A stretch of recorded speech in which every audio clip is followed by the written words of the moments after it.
नागपुरातील भाजपचे तरुण उमेदवार योगेश पाचपोर यांनी शहरातील प्रभाग 13 मधून माजी आमदाराचा पराभव केलाय। ते अशा प्रभागातले नगरसेवक आहेत ज्या प्रभागात जास्तीत जास्त भाग झोपडपट्टीचा आहे। भाजपचे तरुण कार्यकर्ते आणि आता नगरसेवक असलेल्या योगेश यांनी आपल्या कार्यकाळात झोपडपट्ट्यांचा विकास करण्यासाठी आणि तेथील दीर्घकालीन समस्या सोडवण्यासाठी काम करण्याचा विश्वास व्यक्त केला आहे। झोपडपट्टीतील मुलांसाठी चांगल्या शैक्षणिक सुविधा निर्माण करण्याची इच्छा असल्याचंही त्यांनी यूसीएन न्यूजशी बोलताना सांगितलं आहे। नागपुर महानगर पालिका के चुनाव में इस बार बड़ी संख्या में युवा नगर सेवक चुनकर आए हैं। इन्हीं में से एक प्रभाग 13 से चुनकर आए योगेश पाचपोर हमारे साथ हैं। हम ये कोशिश कर रहे हैं कि ये जो नए नगर सेवक चुनकर आए हैं इनके पास में नए तरह के विकास कामों को लेकर आइडियाज़ हैं, उनकी अपनी तरह की सोच है, तो आखिर वो क्या कुछ सोचते हैं शहर के विकास के बारे में, इसी पर हम बातचीत कर रहे हैं। योगेश हैं हमारे साथ। ये बताइए कि आप चुनकर आए हैं, पहले तो आपको बहुत बहुत बधाई। तकरीबन 17-18 सालों से आप पार्टी के विभिन्न आयामों में काम कर रहे थे। जनता ने आपको प्रतिनिधित्व का मौका दिया, उससे पहले पार्टी ने मौका दिया। क्या सोच है आपकी कि किस तरीके से आपको डेवलप करना है और कौन कौन सी चीज़ों पर, कौन कौन सी बातों पर ज़्यादा फोकस रहने वाला है? मेरा नाम योगेश रुपरा पाचपोर है। मैं अ विभाग से लड़ा प्रभाग 13 से। और ये जो मेरी जो जीत देख रहे हैं आप, ये बहुत जो जीत है ये भारतीय जनता पार्टी की कार्यकर्ताओं की जीत है।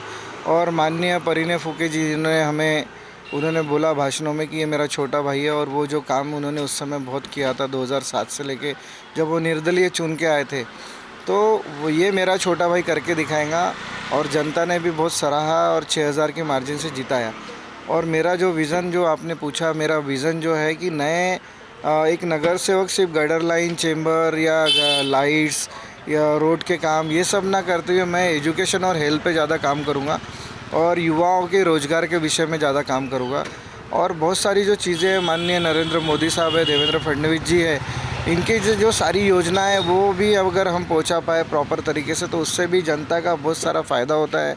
कहीं ना कहीं लाडली बहन में 1500 रुपये आते तो उसका एक माँ को एक 1500 रुपये का जो आधार मिलता है ये बहुत ही काम में आता है। एक माँ यानी आई जो बोलते हैं अपन, वो जो तरीका जो बोलते हैं अपन, वो एक बहुत ही अच्छा फ़ायदे का होता है। आपकी जो कहानी है वो भी बहुत दिलचस्प है। अब तो आपको नगर सेवक के तौर पर लोग देखते हैं, लेकिन ये जहाँ पर आप रहते हैं या जो आपका जो एक तरीके से प्रतिनिधित्व वाला इलाका है, पांड्राबुड़ी शहर का स्लम है, नोटिफाइड स्लम है, यहीं से निकल के आपने पहले एनजीओ से जो है वो पढ़ाई की, उसके बाद में फिर आपने आगे तक की पढ़ाई की और बाकी सारी चीज़ें की।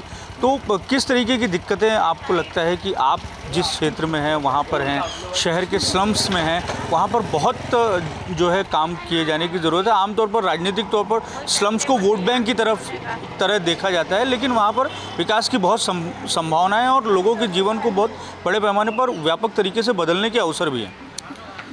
एक्चुअली स्लम के मुद्दे बहुत सारे और बहुत ही जेन्युइन मुद्दे जिस पर काम और फोकस करने की ज़रूरत है। एक तो जो हेल्थ को लेके जो ड्राइव करना चाहिए वो, और दारू का जो व्यसन है ये बहुत बड़े पैमाने पे होता है। 16 से 20 साल के बीच के जो बच्चे होते हैं वो दारू की तरफ बहुत ये हो जाते हैं, पढ़ाई छूट जाती है। ऐसे बहुत सारे गंभीर मुद्दे हैं कि एक यानी आप देखेंगे कि विधवाओं का यहाँ बहुत ज़्यादा है, क्योंकि दारू ने बहुत सारे घर उजाड़ा है। तो बहुत सारे ऐसे मुद्दे कि उस पर बहुत सारा काम करना ज़रूरी है। एक अंडर 18 के अंदर में शादियों का बहुत मुद्दा है। 16 साल की लड़की है, 18 साल का लड़का भी नहीं होता, उनकी शादियों के बहुत यानी डीपली जाएंगे आप तो बहुत सारे चीज़ें मिलेगी जिसमें वर्क करने की काफ़ी ज़रूरत है।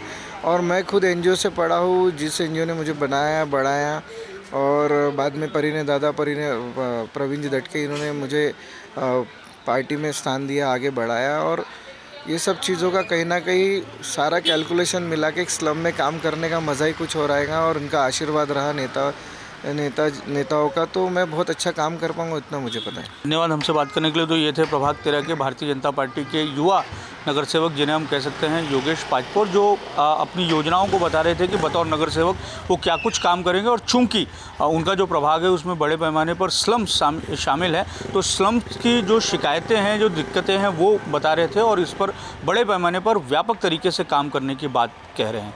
वीडियो जर्नलिस्ट विलास खड़से के साथ दिव्येश द्विवेदी, यूसीएन न्यूज़, नागपुर।